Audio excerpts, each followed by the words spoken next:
Kretar,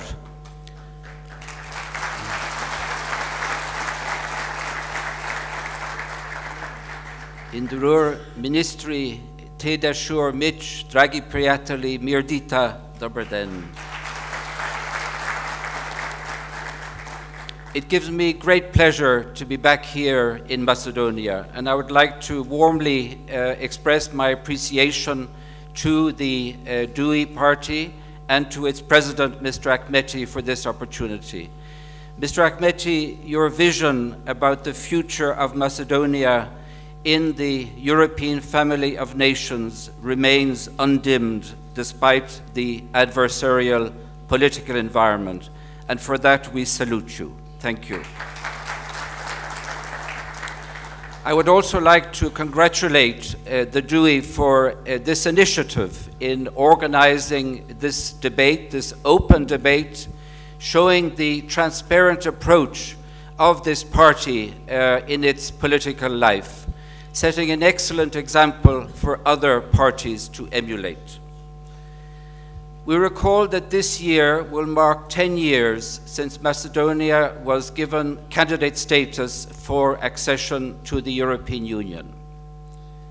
This decision of the European Union Council in December 2005 was a recognition of the courageous leadership of the country at the time in the whole difficult process of implementing the Ohrid Framework Agreement commitments, and also of pursuing the many reforms which are necessary for integration into the EU and NATO. And this decision of the European Union was also an encouragement to the country to continue with the reforms, thus maintaining the momentum already achieved. And I recall with great warmth the day in November 2005 when I arrived here to take up my position as Special Representative of the European Union and Head of Delegation. There was a palpable atmosphere of euphoria. There was a feeling that the country was moving forward, that it was making progress.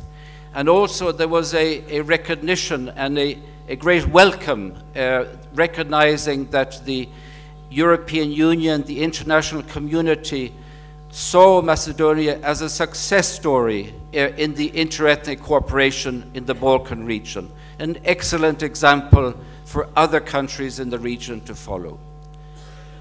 That environment changed in July 2006. This was a very difficult period for the DUI party, which expected, of course, to be called into the coalition with the Vimro de Pimene, because it had achieved the highest number of votes in the ethnic Albanian community. And I recall the many conversations during that hot summer of 2006 with the DUI leadership, with the DUI mayors out in the field, all over the country. We traveled throughout the country, meeting with the DUI representatives, the DUI constituency, to try to impress upon them the importance of recognizing the democratic process, and also the importance of embracing, however difficult, of embracing the challenge of opposition party in parliament. And it is a tribute to the political maturity of the DUI party that it accepted this challenge and entered the parliamentary process. In the succeeding months, however, with little effort, unfortunately, by the Prime Minister or his party to foster a spirit of consensus, it became evident that DUI did not feel welcome in the Parliament and decided in January 2007 to embark on a boycott of Parliament. And this only ended after an agreement brokered by the international community, enabling the party to return to the Parliament 4 months later. I shall not dwell on the succeeding period leading to the elections of 2008, which saw one fatality, many injured, and many irregularities, and the subsequent entry of DUI into the coalition government, where it has remained to this day. Suffice it to say that with the exception of 2009, which saw quite an extensive period of successful reforms, enabling the European Union to grant a visa liberalization, a very welcome decision for all the citizens of Macedonia, in particular the youth, and also for the European Commission to recommend that a date be set for opening negotiations. Apart from that year, this country has lurched from one crisis to another and sadly has moved progressively backwards in its reform commitments. Together with Bosnia and Herzegovina, Macedonia has the worst record in the reform agenda in the entire Balkan region, despite the fact that a recommendation has been repeated. The country also has the worst media freedom record in the region. The latest Reporters Without Borders Index ranks it in 123rd place, just above Angola, a drop of almost 90 places from its position in 2009 when it was ranked 34th. And of course, the eruption of violence in the parliament in December 2012, with the forced eviction from the chamber of all the opposition MPs and the journalists present, marked the crossing of a red line in the functioning of the democratic process from which the country has yet to recover. And despite assertions to the contrary by the Prime Minister and his party, the successive elections that have taken place have been marred by repeated irregularities and gross intimidation. And this is very openly written down in the OSCE ODIHR election observation reports. They are not made up. The failure to restore some semblance of political dialogue and the ruthless campaign against civil society organizations who have the courage to speak out in defense of human rights and greater tolerance in society have created, as we heard, a climate of fear and a deeply polarized society, affecting the very soul of Macedonia. What has been Dewi's record during these 7 years in government? Well, certainly during the earlier period, in moments of interethnic tensions, of which there were many, unfortunately, the Dewi played a very moderating role and a very moderating influence over its coalition partner and its constituency, for which it was much commended. The Dewi has also sought to play a very constructive role on the name issue by promoting an open debate in society. This is a very welcome initiative, in contrast with its coalition partner, which has unfortunately tried to preempt any discussion and crudely misuse the name issue to score points against political opponents. At other times, however, in relation to media freedom, on the importance of political dialogue, on consensus building, and respect for the democratic process, the Dewi party has been singularly silent. I am saying this to you, and I regret to have to be frank about it, but I'm saying it to you as a friend, and I believe friends are there to tell the truth. Being in a coalition can be testing. It requires compromise and the courage of one's convictions. Silence, of course, can mean working behind the scenes, away from public scrutiny, in order to try to influence the main government coalition partner and the decisions that are taken by the government of which it is a member. But silence can also mean acquiescence in accepting the will of the stronger coalition partner. And sadly, in several cases where we had hoped to see Dewi speak out more forcefully in defense of the democratic process, particularly when the Vymro Dipimene pursued its authoritarian behavior and refused to listen to dissenting views, we were left very disappointed.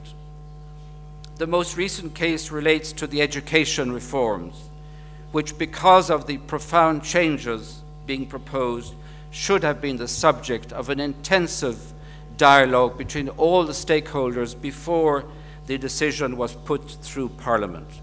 It was Nelson Mandela himself who reminded us of the critical importance of education in nation building. And this is particularly the case in post-conflict societies such as Macedonia.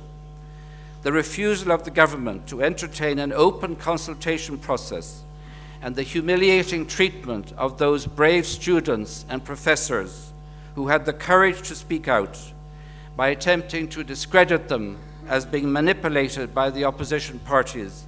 This is a reprehensible behavior, which has unfortunately been repeated in many other instances. By aggressively pursuing the Skopje 2014 project, the ruling party has ignored the many history lines that Javier Solana so often spoke about as importance, referring to the different ethnic communities living in Macedonia, each with its rich heritage of history, culture, and language. This heritage has been reduced to a display of dubious symbols carved in stone, each one competing with the next one for size and ostentatiousness, a far cry from the stone garden of Feith.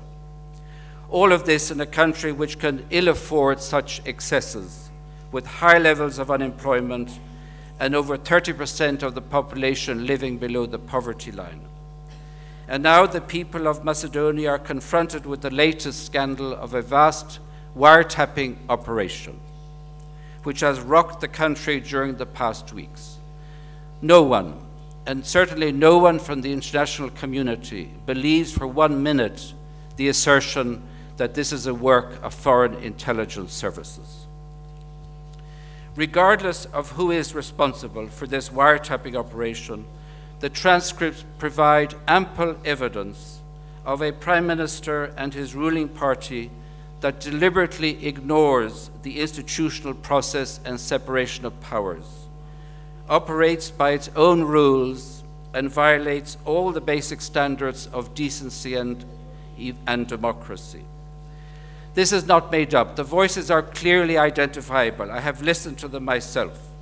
The conversations reflect a deep-seated arrogance and evil nature of a party behaving as if the country is its own private property.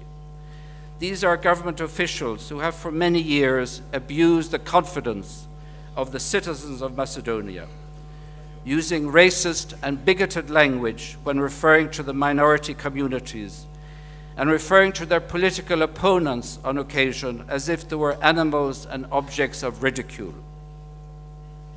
They have used every subterfuge to undermine the democratic process, including the use of tax inspectors to spread fear and to intimidate, a practice equivalent to inspector terrorism. It is time to ask the fundamental question: which country in Western Europe would tolerate such a political structure? This government has clearly lost all credibility and indeed any legitimacy to govern. It has brought the country further and further away from the objective of accession to the European Union. And there is no doubt in my mind that the longer the DUI remains in the current political structure, the more it will be tainted with the same brush of deceit, dishonesty, and abuse of power. The DUI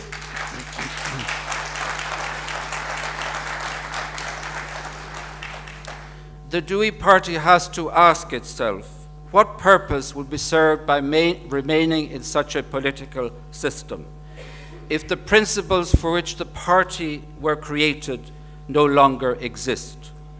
The same question, of course, goes for any other party that would consider being part of such a discredited political structure. So my feeling is that it is really time to look at the longer term and time to look towards a transition process. And as I have written elsewhere earlier this week, this transition process should have 3 broad strands. Firstly, to prepare the country for a proper electoral process free from the intimidation and irregularities that have undermined so many past elections, as reflected in the OSCE ODIHR election observation reports. Sufficient time should be set aside to ensure that all the elements of the electoral process are effectively addressed. Secondly, as suggested by the DUI party from the outset, the establishment of an independent commission of inquiry with the direct involvement of internationally respected personalities. The Commission's task would be to investigate all aspects of the wiretapping allegations, and it should have the power to call witnesses so as to determine those responsible who should be subject to the full force of the law. Leaving this work to the current public prosecutor and to the judicial system would have no credibility in view of the direct interference with the judicial process as noted in the past European Commission progress reports.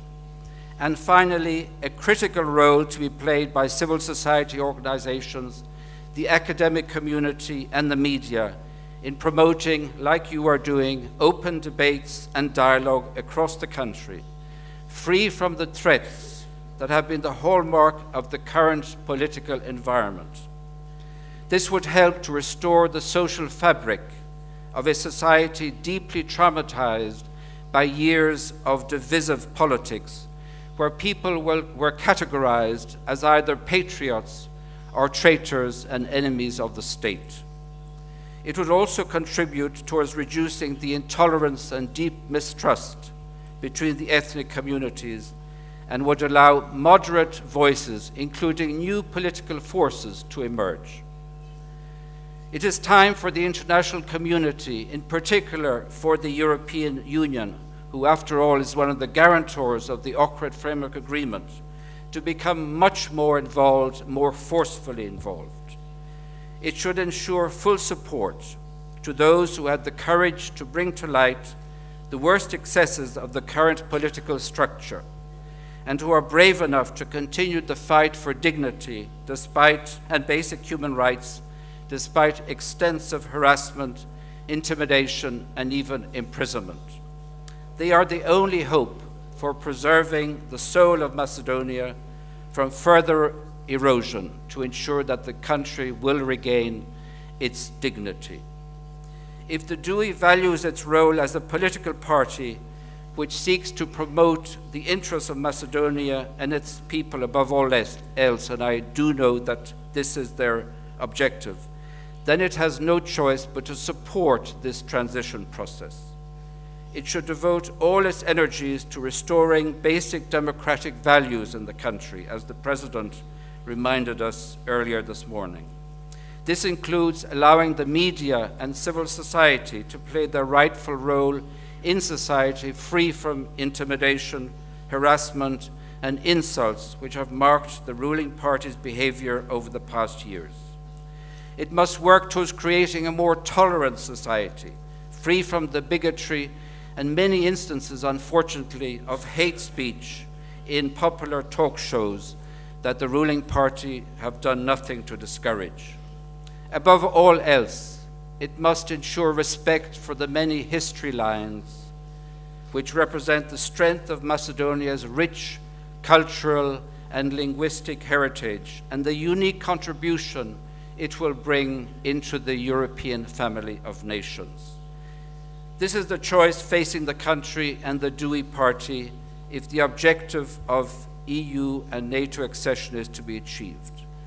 The choice is yours alone, while the international community must be there to help you on this journey, and we will be with you on this journey. Fjalimi.